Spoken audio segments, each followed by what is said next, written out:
Je suis une Antillaise pauvre. Mais je vis sur une terre aussi riche et secrète que le Wakanda.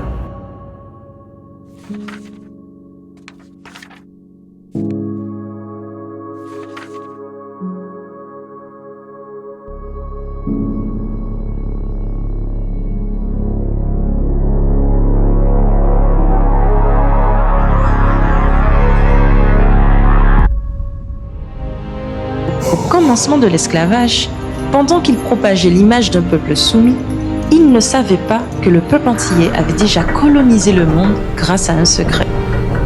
Un secret transmis dans l'ombre de génération en génération, protégé des oppresseurs. La culture caraïbéenne. Le créole, l'art, les danses, le savoir-faire, la spiritualité, le business. Toute la puissance d'un peuple gardée dans les mémoires des pères et des mères, transmise aux enfants comme une flamme. Pour les tromper, ils ont montré leur différence avec fierté. Quels sauvages avec leur tambour, leur musique et leur danse, disaient les oppresseurs. Quelle erreur! Le 22 mai 1848, le tambour de Romain s'élève et ce n'est pas une abolition qui s'annonce. C'est le début d'une révolution. Le secret était si bien gardé que les colons furent surpris et vaincus. Ils se moquaient d'un genre musical qui aujourd'hui domine la planète, la musique des nègres. Jazz, rap, zouk.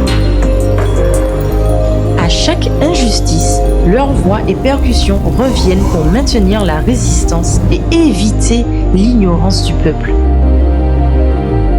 Mais à force de complots historiques pour camoufler le secret de cette culture puissante, le peuple antillais finit par l'oublier peu à peu. Ils ont fini par vivre comme des pauvres chez eux peu à peu, voire même s'expatrier des îles.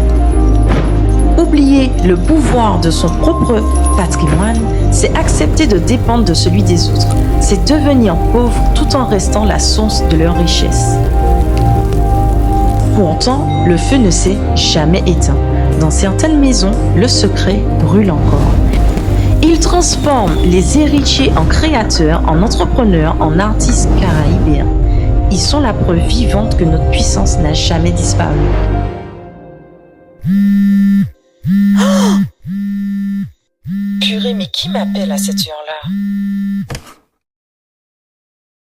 Abonnez-vous.